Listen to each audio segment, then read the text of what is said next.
you, Secretary Chief Luke Bersamin, our Executive Secretary, for his introduction. Please be seated. The lead agency in all of the planning that went into the final product that we see here today, the Secretary of the Department of Budget and Management, Secretary Amina Pangandaman, and the other members of the cabinet who have been instrumental in putting this new system, to planning this new system, and will be instrumental once again in putting it into place and making it function in the way that we had envisioned. Public Financial Management Committee principals, members of and resource institutions, the different institutions who are all involved in this process, my fellow workers in government, other distinguished guests, ladies and gentlemen, good afternoon. As we convene for the endorsement of the Public Financial Management Reforms Roadmap of 2024 to 2028, we find ourselves at a critical juncture in our nation's pursuit of meaningful transformation. It is not just a mere endorsement of policy. It is a reaffirmation of our collective resolve to build a system that serves not just the present, but the future of every Filipino. With this roadmap, we give a clear mandate of ensuring that the money entrusted to us by the people serves a purpose that truly matters, that will make a difference. It is about swift, efficient disaster relief and response actions so that no community is left behind when disasters strike. It is about better public health care access, ensuring that medical costs do not become yet another burden for our citizens. It is about expanding social services, creating not just a safety net, but opportunities for every Filipino to succeed, no matter what their circumstances may be. Because of this, I issued Executive Order number 29 last June of 2023 in order to strengthen the public financial management information systems and to streamline its processes. The PFM committee was directed to revisit our policies, to revise outdated frameworks and create a strategic roadmap that reflects the changing needs of the Filipino people. It's one thing to create policy, but another to ensure that they are properly implemented and with real tangible results that will be felt by ordinary Filipinos. As we stand here today, we have in our hands the Philippine PFM Reforms Roadmap 2024 to 2028, a product, I know, of a great deal of hard work and much dedication from those who were involved.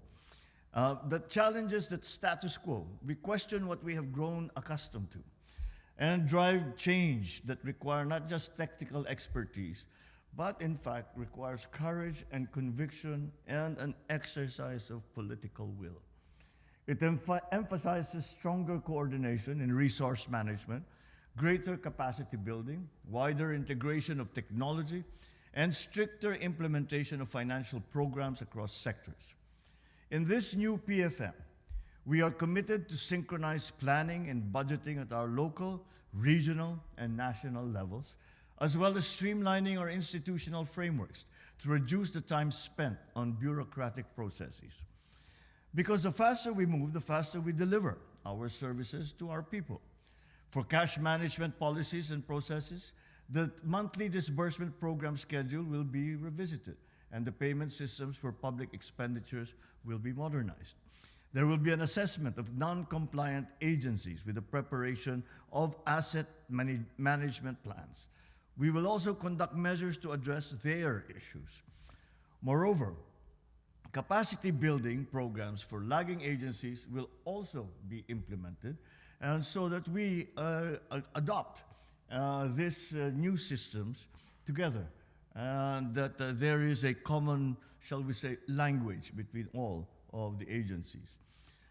Meanwhile, under accounting and auditing, we will standardize internal audit guidance by consolidating existing manuals and standards across agencies.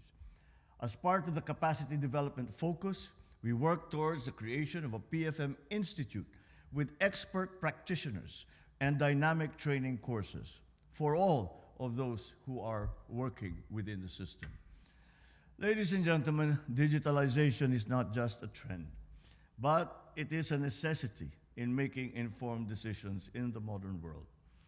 Under the digital PFM, we will implement and map data systems for the budget and treasury managed system, revisit the unified accounts code structure, and create a policy framework for PFM data sharing. My colleagues in the national and local governments, as well as our development partners, this roadmap is not just about figures and systems and structures and plans and charts. It is about embracing innovation and using that to our advantage in order to provide more efficient, more streamlined services to the public.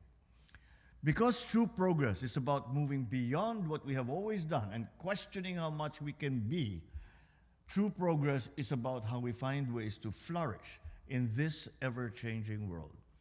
So congratulations to everyone involved in the crafting of the PFM Reforms Roadmap 2024 to 2028. Of course, with the strong support of our partners, especially with ADB, I am confident that the PFM Reforms Roadmap, anchored on the Philippine Development Plan 2023 to 2028, will lead the nation to a higher growth trajectory and ultimately to reducing poverty and achieving genuine prosperity. Consider yourselves as the forerunners of this new era, this bagong Pilipinas that we are building.